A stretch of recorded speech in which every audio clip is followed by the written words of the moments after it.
Ian, you know we like to gamble out there. That's the reason why March Madness partially exists. And, you know, people like betting on sports. Horse racing would not be a thing without gambling. It's true. I don't think anyone would watch horse races. No, just to you watch wouldn't. You wouldn't show up in your little prissy 1920s outfit with your hat on if you're not gambling. Anyway, so this article is from the Next Web. How esports is quietly spawning a whole new generation of problem gamblers. Written by where's the author's name? Sorry, I don't see the author's name. Anywhere in this article, which is weird. Anyway, so most large sports came to an abrupt halt during the pandemic, but one category was not only unaffected, but enjoyed accelerated growth. Esports is the competitive playing of video games, blah, blah, blah, blah. So it's talking about how Fortnite alone has 78 million monthly players and professional tournaments drawing many millions of online spectators.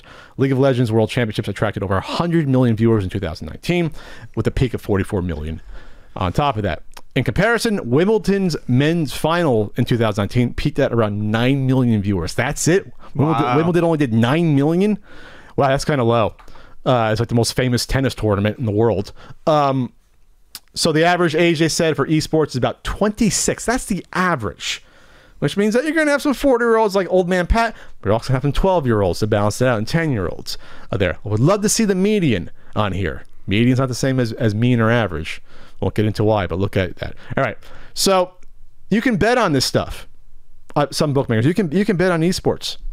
The revenue, according to this article, for UK operators rose 30-fold between March 2019 and March 2020. By June, and then had more than doubled again in a few months. So, Jesus, Pat math, that's 60-fold in like a little bit over a year. The global esports betting market is expected to be worth up to $15 billion. Compared to less than $6 billion in 2016, the growth has tripled during lockdown, and they've been online advertising. Yeah, whenever you watch, if you watch like Sky Sports in the UK, it's illegal in the US to do this. They promote gambling websites like in the UK. Oh yeah, it's like they're not even trying to hide. No, it's on TV. It's on TV. Like all the time. It's like seeing a breakfast cereal commercial. Like they don't care. They don't care in the UK. So okay, it gets into the danger about why this is problematic. You're connecting, obviously, video games with gambling, but we're talking about the age of the people involved. So 17% of esports gamblers were aged 18 to 24. More and more, let's say, in general, more and more UK 16 to 34-year-olds are gambling, and the average age of gamblers is decreasing. The number of problem gamblers aged 11 to 16 quadrupled to more than 50,000 in just 2 years. Again, this is a UK study here. All right, so this is what I'm going to say about this. Why this is dangerous. You're watching with sports. You are watching the sports game being played. Yes, you're watching it being played, and of course, when you get to 18 or whatever laws you are 17, you can gamble there. This is more, I would think, baked into the product at this point. Versus, I mean, sports, when you watch sports, there are betting lines and sometimes there are shows, but this, you're going from, you know, you're watching the streamer, so you're already, it's like, okay, you have your streamer basically peddling the product to you. Now you're looking at, and some of these competitive sports people are also streaming. You're watching the tournaments, and now all of a sudden the gambling is just sort of thrown in the mix, and now, okay, it's like almost natural for it to be more natural than I would think. Because when I grew up watching baseball or football or hockey, I don't remember being bombarded with the gambling aspect. I don't ever remember it being something I could easily access. I don't remember it being something that was thrown in my face. I can picture this being thrown in my face. Now everything is about spreads and shit like that when it comes to football, and you get it with baseball too. And that's what I fear seeing with esports. I personally don't have any huge moral problem with gambling. I don't gamble because I don't like it.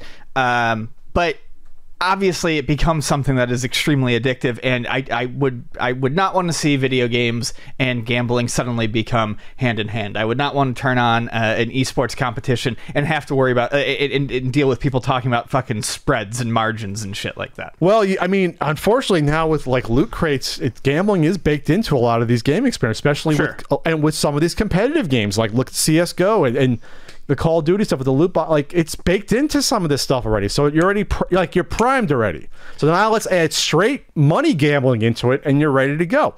So it's dangerous. It's dangerous. And plus, when you're 15 or 14, you have the impulses. You don't know, hey, this might be a bad idea to bet or to get into this. This is like grooming you. Your brain hasn't, Yeah, this is grooming you to be a gambler when you're underage. You're getting groomed in a way. So I see why it's dangerous. I do.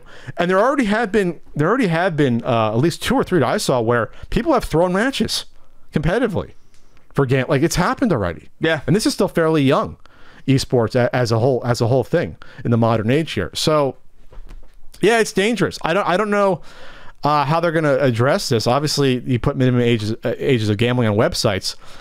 Here in the U.S., there's only about 8 to 10 states where you can gamble online. You can't in California yet. Damn it. You can't even sports bet online in California yet. You have to go to the casino still to do it, to place the bets. Really? Yeah. Yeah. Yeah, you can't play poker online in California. Oh, yeah, that's right. Yeah, it's just been decriminalized, but it's not. They still have to pass the laws to do it. But like Jersey, you can. I think Pennsylvania, Nevada, obviously, you can do everything. I got a buddy who's been betting on like all the baseball games for the past. He lives in Jersey. He's been betting on all the baseball games the past couple days. Well, this coming soon to the stadiums. Like, you'll be able to bet on the fucking batter. Like, they basically want, as an aside, they want to like have you be able to bet as you watch a baseball. Yeah. This inning, this guy will get how many over-unders on strikeouts or balls. Like, they want to do that to bake it in. So anyway, I don't have a huge amount more to add to this, other than the fact that it's something that I think that parents will have to watch out for more and more with their kids. Because now it's not just watch your favorite game being played with your streamer, and now the parents have just wrapped their minds around that. Now they got to worry about a gambling aspect being thrown into the mix. Because hell, we've seen these assholes promote straight up gambling, the CS:GO douchebags stuff, yeah, that somehow didn't get put in the fucking prison, that are still popular, that say, yeah, I'm involved with the website. Oh my god, I'm you know what I mean? Like, they're literally promoting gambling to children. So you could see this happen more. I can picture a weird sick thing where on YouTube you'll see like, gambling recommendations on esports happening more. If it's not happening already, I can picture that happening. I can picture channels being, hey, you want to bet on this guy, this team? They're underdogs. You're getting a good. I can definitely picture that happening. And the more I think about it, it's starting to make me sick to think about that. You know what I mean? Like, I know how to think of that before. You're gonna have YouTube gambling esports guys fucking pop up like it's a fucking game to children. Well, that's what I was saying. That's what I'm most concerned about. I didn't think about the YouTube aspect till now, though. Or even on Twitch doing it live, like because you see that on TV about. And trust me, that makes me sick on ESPN when I see that. I don't like the past couple years on ESPN. They have straight gambling shows now, like a daily wager show. Like, that didn't happen before. They'd have the odds maybe, but they didn't say, well, you want to look at this, and sorry, that's a little bit too far for me. Like I said, I'm not against gambling either. I like to gamble, but gamble responsibly.